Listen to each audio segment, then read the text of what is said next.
guys. Hai teman-teman. Hai guys, perkenalkan nama saya Ferel Teresko Sumarang. Saya Misalea di Terengkoan. Ya, Maria Rakita Elvira. Di sini, kami kelompok akan menayangkan video edukasi berupa psikologi kognitif yang di dalamnya berisikan baik teori, ruang lingkupnya, dan penerapan, serta kami akan menjabarkan satu contoh kasus. So, check this out.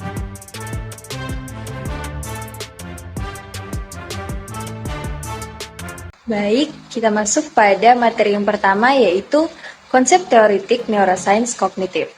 Neuroscience kognitif adalah bidang interdisipliner yang menggabungkan antara prinsip-prinsip dari ilmu saraf atau neuroscience dan psikologi kognitif untuk memahami bagaimana fungsi otak mendasari proses kognitif seperti persepsi, perhatian, memori, dan bahasa. Nah, pembahasan berikutnya kita akan membahas tentang sensasi, persepsi, dan atensi. Kita mulai dari sensasi. Sensasi ini merupakan stimuli yang diterima indera kita. Istilah ini berasal dari kata sense yang berarti alat penginderaan yang menghubungkan tubuh dengan lingkungannya.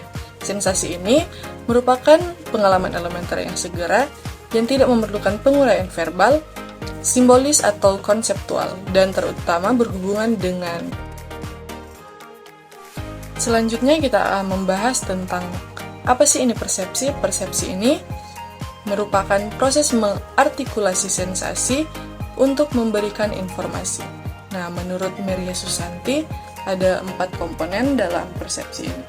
Yang pertama itu ada objek distal, yang kedua ada media informasi, yang ketiga itu ada stimuli proksimal, dan yang terakhir itu ada objek persepsi. Nah, terakhir kita masuk pada materi atensi, di mana materi ini adalah materi terakhir dalam pembahasan ini. Atensi adalah keadaan di mana seseorang merasa terisolasi dari pikiran mereka. Pengenalan objek. Secara garis besar psikologi kognitif, pengenalan objek ini melibatkan beberapa teori penting, termasuk teori perseptual dan teori gestalt. Teori perseptual ini mencakup bagaimana kita mengorganisir dan memahami informasi sensorik. Sedangkan teori gestalt itu menekankan pentingnya keseluruhan dalam pemahaman objek. Proses pengenalan objek terjadi melibatkan filterisasi, penggabungan, dan interpretasi informasi untuk membentuk representasi mental yang bermakna. Kita masuk pada konsep teoritik model memori dan teori memori. Nah, materi ini mencakup berbagai pendekatan untuk memahami bagaimana informasi disimpan, diproses, dan diingat oleh otak manusia. Nah, model-model memorinya itu ada yang pertama, model memori multistore dari Atkinson dan Stephen, di mana model ini membagi memori menjadi 3 komponen utama. Yang pertama ada memori sensoris, di mana menyimpan informasi sensoris selama beberapa detik. Yang kedua ada memori jangka pendek, yaitu menyimpan informasi untuk waktu singkat. Dan yang ketiga ada memori jangka panjang, di mana menyimpan informasi untuk waktu yang tidak terbatas dan memiliki kapasitas besar. Nah, selanjutnya kita membahas tentang melupakan, mengingat, dan juga kesadaran. Melupakan ini adalah proses menghapus informasi dari ingatan kita. Ada 2 faktor penyebab yang membuat terjadinya kelupaan. Yang pertama itu faktor internal. Nah, faktor internal ini contohnya seperti kelelahan, stres, atau masalah kognitif.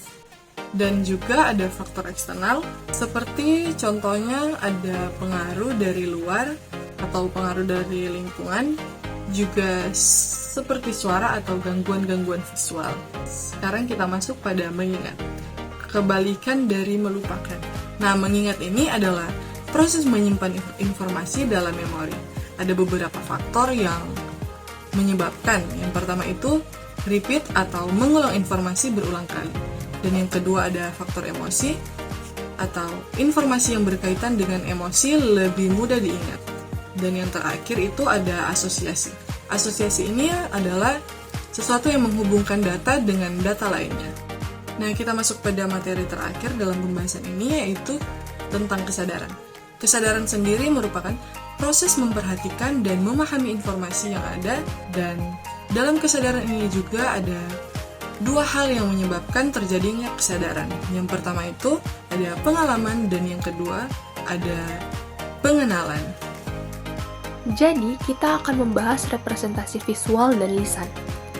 Representasi visual dan lisan merupakan dua cara utama di mana informasi itu direpresentasikan dalam pikiran manusia. Nah, teman-teman, kedua jenis representasi ini dapat bekerja sama atau saling menggantikan, tergantung pada konteksnya. Contohnya, ketika Anda membayangkan sebuah cerita atau mungkin menggunakan kombinasi representasi visual dan lisan untuk membayangkan adegan dan dialog. Atau, contohnya ketika Anda sedang menonton sebuah teater atau melihat sebuah video monolog dari gawai Anda sendiri. Kita masuk pada materi berikutnya, yaitu konsep teoretik kognisi sepanjang kehidupan. Di mana kognisi sepanjang kehidupan atau lifespan cognition adalah konsep yang menjelaskan bagaimana kemampuan kognitif berkembang, dipelihara dan berubah dari masa kanak-kanak hingga lanjut usia. Teori ini mencakup berbagai aspek seperti perkembangan memori, pemecahan masalah, pemahaman bahasa, dan pengambilan keputusan. Hai guys, jadi pada saat ini kita lanjut di materi selanjutnya yang membahas tentang apa sih itu problem solving atau pemecahan masalah. Nah, pemecahan masalah ini adalah proses untuk menemukan solusi yang efektif dan efisien untuk mengatasi masalah yang dihadapi. Nah, dalam pemecahan masalah ini ada proses melibatkan analisis masalah, identifikasi faktor-faktor yang terkait, dan pengembangan strategi untuk menyelesaikan masalah.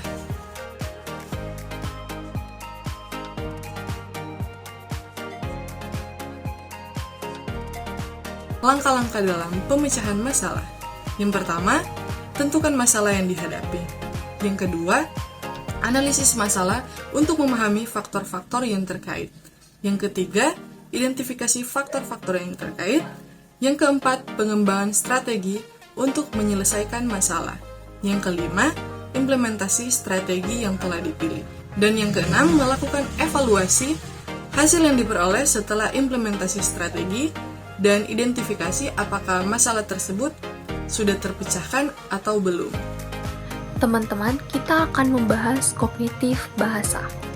Jadi, dalam kognitif bahasa ini merujuk pada studi tentang hubungan antara bahasa dan proses kognitif, seperti pemahaman, pembentukan pikiran, dan pengambilan keputusan.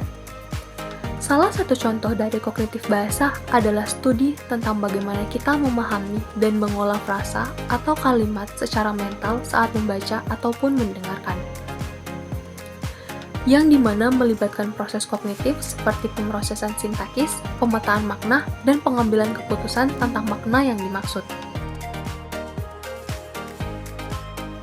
Baik, teman-teman, jadi saya di sini akan membacakan dan mengangkat satu kasus yang diambil dalam jurnal yang terbit pada tahun 2019 volume ke-7, yaitu dengan judul Perkembangan Kognitif Bahasa dan Perkembangan Sosial Emosional dengan implikasinya dalam pembelajaran. Nah, di dalam jurnal ini akan membahas tentang perkembangan kognitif bahasa, perkembangan sosio-emosional peserta didik, dan implikasi ketiga aspek perkembangan dalam proses pembelajaran. Kami telah menyimpulkan menjadi 4 poin, yaitu yang pertama, kasus perkembangan kognitif bahasa dan sosio-emosional peserta didik, yang dimana jurnal ini membahas tentang perubahan yang terjadi pada aspek-aspek tersebut seiring bertambahnya usia peserta didik.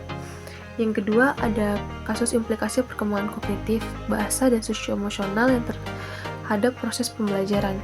Jurnal ini juga membahas bagaimana perkembangan peserta didik di ketiga aspek tersebut dan berdampak atau berimplikasi pada proses pembelajarannya di sekolah.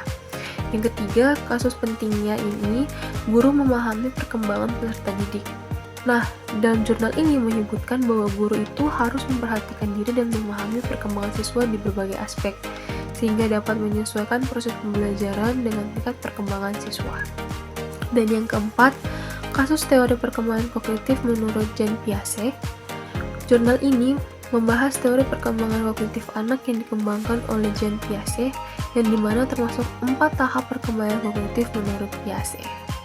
Nah, teman-teman, untuk saat ini bisa saya dan kelompok jelaskan dan saya angkat menjadi satu contoh kasus dalam materi yang materi sudah saya jelaskan pada sebelumnya.